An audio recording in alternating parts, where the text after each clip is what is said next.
Hello, welcome to Lemon Studios, where we talk anything and everything entertainment. I'm, of course, Lemon himself, Zeke Lemon, and this is Crash. Say hi, everybody. Yeah. Oh, man. Just Frenched me. Ew. You go over here. And this is my review for Babylon. I got this at the theater. It's pretty cool, huh? But before we get into that, we're going to do some housekeeping quick. I'm going to need you to hit that subscribe button, as I am trying to grow into my YouTube career. We are trying to get to 100 subscribers before 2022 is over. Doesn't look likely that we're going to get that, but if you can hit that subscribe button and try to get us to it, I would greatly appreciate that. Also, if you hit that subscribe button, he gets an extra treat a day. So, get him some extra treats, right? Also, comment below, let me know what you think of Babylon, and we can engage our conversation over there. Also, leave a like if you do enjoy this review, or if you want to leave a like for a dog. A lot of people leave a like for the dog. That is also fine as well. I would greatly appreciate that as well.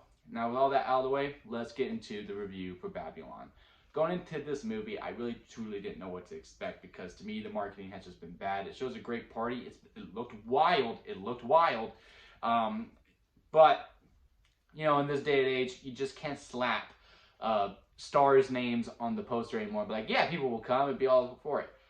For some people, it does work. For the most part, I mean, I had this goal of trying to see every wide release movie of 2022, so I was going to see it regardless. But also seeing Margot Robbie, who, you know, I have a huge crush on. I'm a huge fan of her.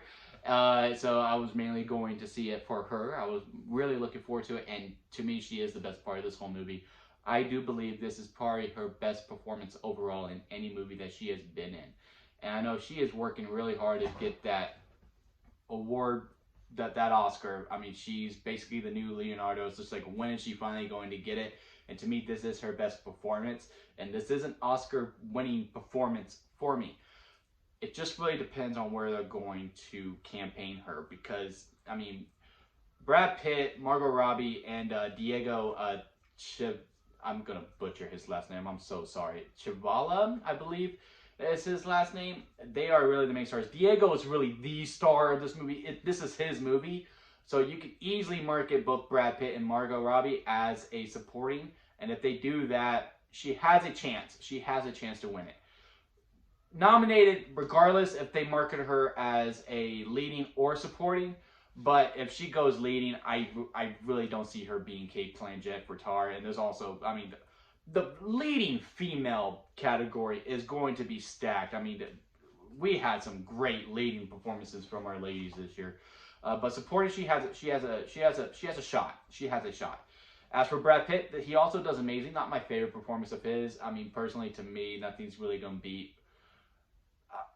I'm young, guys. I really like him in Once Upon a Time in Hollywood. I think he really does good in that. There's some other movies I also really like in him as well. But like with these kinds of movies, like, you know, Oscars, very serious. Once Upon a Time in Hollywood, I like better than his. That's the only one that's really popping out in my mind. I don't see him winning, but I see him being nominated. He has a chance as well.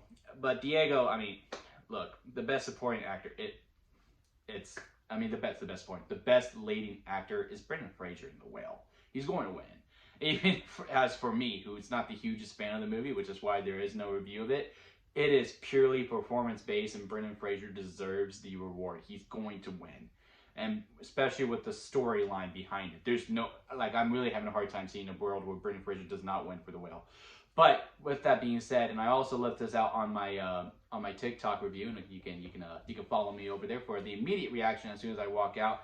He also deserves a nomination as well. All three of these performers are really, really good. This is where the problem with this movie is. And when I came out of this movie, I saw that critics are like at 55%, you know, which overall most of them like it, but hey, that's not really good. And audiences is like in the 60s, and I completely agree with it. This movie doesn't know when to close. This movie does not know when to end. And you really could have probably chunked out 20, 30, hell, maybe even an hour of this whole entire movie. It really does overstay its welcome. And this is a party. I mean, it kicks off. I mean, this movie grabs you and pulls you right into the deep end and says, all right, sink or swim. This is who we are. And it starts off really tensively. It's a little rocky for me. I'm a little queasy when it comes like to the body things, like, you know, pee going on people or poop going on people and puke going on people, and there's a lot of that in this movie. That's just not my thing. If it's your thing, that's cool. So it had a rough start for me, but once the party actually began, it was really, really good.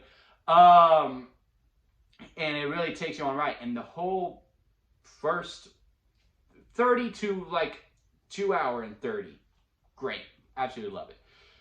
Then then they go to this whole other scene where something happens with Margot Robbie's character, and Danny, who's played by Diego, is trying to help her out, and they're trying to do something with this. And it turns into a whole other movie, and the whole entire scene, which really breaks my heart because Tobey Maguire is in it, and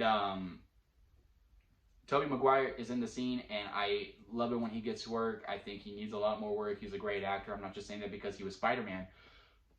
But you really could have cut his character and that whole entire scene out, and you probably would have been fine. Or you could have trimmed it a lot. You could have trimmed that scene a lot.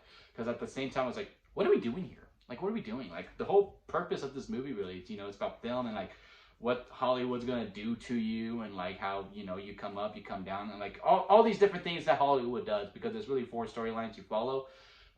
That had nothing to do with it. Like, I don't know why. I don't know what we were doing with that scene the whole entire time. And it was just extra. And then it just keeps going and dragging and dragging. And some of the character beats, I just don't believe that they earn. I just don't believe, especially with Brad Pitt. Not that, you necessarily want them to earn these types of things, but like where his character goes, I just don't see how you get where he arcs and all that stuff. I just don't see how you get to that conclusion, to me personally. Margot's I see for the most part, but I mean, Jesus Christ. I mean, honestly, if you are going to see this movie in the theater, to me personally, I think you should just wait to see it on streaming because it is so long. And again, a lot of this you could really just chunk out. Margot is worth the price of admission alone. And I don't think this is necessarily a bad movie, but it's not a great movie. And it's not an Oscar movie. I would be shocked if this does get nominated for Best Picture.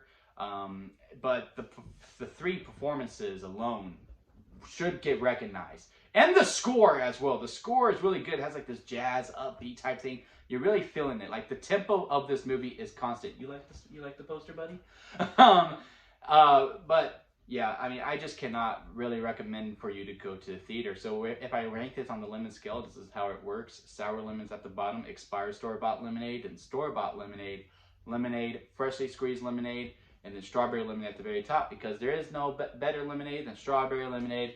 This is store-bought. It hurts me to say that because I love oh crap. I actually like the director's work too. I'm one of the few who actually really likes La La Land, apparently. And he usually makes great caliber films. And again, this is good. It's just not what he usually makes. But hey, it is what it is. And again, Margot is the real reason to really go see this movie. But again, comment below and let me know what you thought about Babylon. Maybe you think of it differently than I do.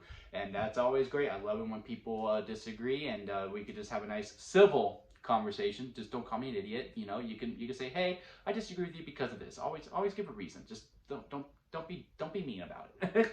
And again, hit that subscribe button. Say I'm trying to go into my YouTube career, and hit that like button if you did enjoy this. So from me and from Crash, say bye, Crash. We will see you here next time at Lemon Studios.